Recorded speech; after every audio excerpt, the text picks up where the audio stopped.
نحمد و نصلی علی رسوله الکریم. دوستان عزیزان گرامی، السلام علیکم و رحمت الله و برکاته.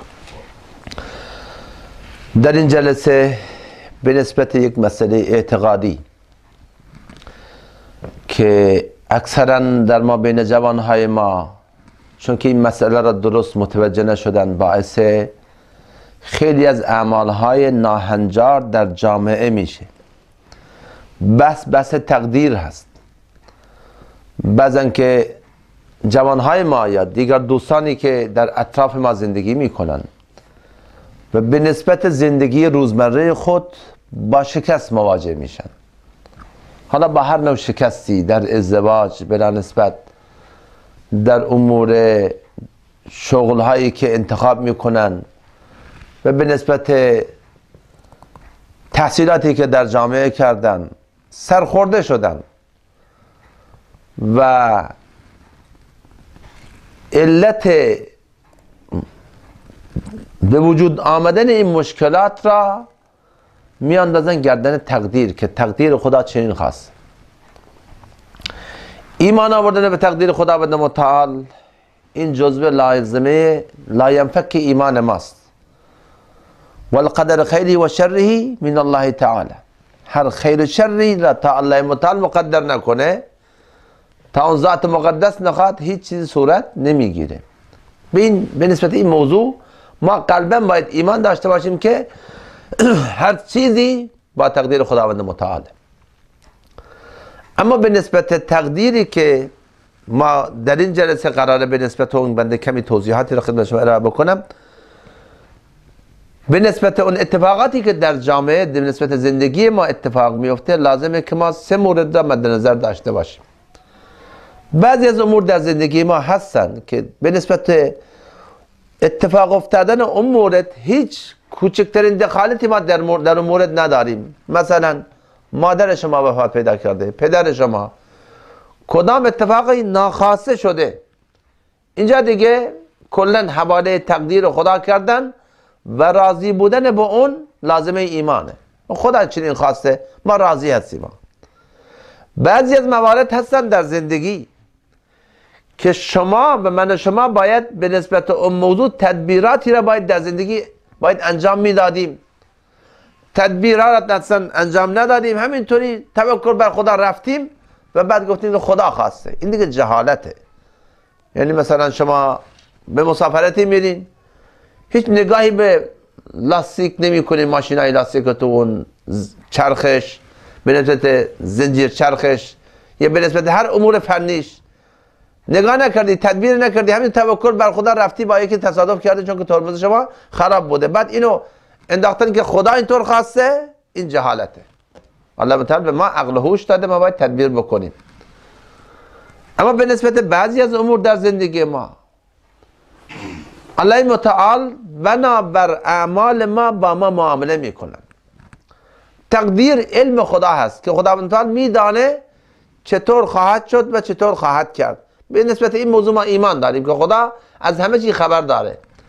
اما به نسبت اتفاقاتی که در زندگی روزمره ما میفته، تقدیر تو در سایه تدبیر توست. یعنی بنابر اون اعمالی که ما در زندگی انجام میدیم، الله متعال با ما معامله میکنه. بعضن الان جوانهایی هستن که اون اتفاقاتی که روزمره در زندگی اونها میفته، اونو میندازن گردن شانس که من شانس ندارم. یا بعضن شما میبینید سر صبح معامله میکنه، میگه دست من سبک است، دست فلان دست خیلی سبک بود، من امروز معامله خوبی کردم. فلان نمیدونم پاش سنگینه.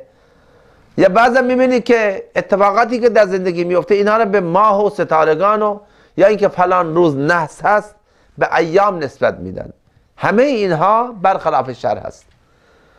در شریعت اسلام هر اتفاقی که در زندگی میفته 2 گزینه داره، بیشتر از این گزینه سومی برای اون یافته نمیشه. یا این امتحان الهی هست که خداوند شما رو امتحان داره میکنه، یا اینکه این بلای الهی هست که الله متعال بنابر اعمال ما بر سر ما بلایی را نازل کرده.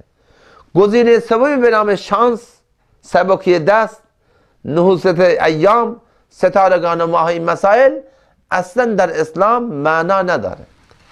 لذا اتفاقاتی که در زندگی ما میفته تقدیر تو در سایه تدبیر توست. مثلا جوانی ازدواج میکنه و نبی خدا یاد داده که تنکح الاربع مرأة لاربع، زن برای 4 چیز نکاح کرده میشه، یا برای زیبایی او، یا برای مالی که داره ثروتمند هست، یا برای شرف و نسب او که از فلان طایفه هست، یا برای دین او. نبی خدا فرمودن فظفر بذات دین تریبت یدک، شما دیندار رو انتخاب بکن خوشبخت میشی. حالا 99% این صد، حالا بعضا اتفاقات نادری میفته که حکمت خداوند خود بهتر میدانه، 99% وقتی که کسی در انتخاب زوجه خود یا زوج خود اون مراتب دینی را در نظر میگیره 100% او موفق خواهد بود. اینه کی امضا کرده؟ نبی خدا علیه السلام امضا کردن. لذا این فکر باید در مخیل ما جا بگیره که تقدیر تو در سایه تدبیر توست. ما به تقدیر الهی که هر چی که خدا بخواد میشه، هر چی خدا نخواد نمیشه و هر چیزی طبق علم خداوند متعال میشه، به نسبت به ما ایمان داریم. اما الله متعال نسبت به زندگی ما بنابر اعمال ما با ما معامله میکنه. چرا که برای اشخاصی که در این زندگی دنیوی میخوان موفق باشن، الله متعال نسخه داده در قرآن: من عمل صالحا من ذکر و انثی و هو مؤمن. هر کسی که مطابق حکم خدا و رسول خدا زندگی کنه، الله متعال فرمودن فلنحیینه حیاتا طیبه، حتما من به این شخص، به اون خانواده‌ای که مطابق قرآن سنت زندگی میکنه، زندگی پاکیزه خواهم داد. الله متعال این را مقدر کرده در کلام خودش. دیگه چیزی که هرگز عوض نمیشه، حکم خدا دیگه عوض نمیشه. و کی باید عوض بشه؟ من و شما باید عوض بشه. و همینطور فرمودن و من اعرض عن ذکری، هر کسی که از شریعت من الله متعال پیروی نکنه، برخلاف دین خدا زندگی بکنه، الله متعال فرمودن که فإن له معیشة ضنکا، زندگی او در پریشانی خواهد بود. لذا اگر ما این قانون و قاعده را مد نظر داشته باشیم که الله متعال با ما بنابر اعمال ما با ما معامله میکنه، انشالله ما خیلی زود متنبه خواهیم شد، خیلی زود متوجه خواهیم شد. وقتی فکر جوان ما اینه که وقتی که در زندگی او شکستی به وجود میاد، وقتی فکر او درست نیست و این مسائل را میچسبانه به شانس و به دیگر مسائل، این فکر که بله من دارم غلط میرم، من دارم اشتباه میکنم، من باید توبه بکنم، این فکر در جوان ما به وجود نمیاد. همش انداخته گردن این اون که نه من درستم، تقصیر که تقصیر شانسه. نه، هرگز چنین نیست، تقصیر شماست. آقا شما کاروان زندگیتون رو درست راهنمایی نمیکنین، تو ایدر اودر نتبات گر یه بتاو که قافله کن لوتا. به من بگوین قافله زندگی چرا شکست خورده؟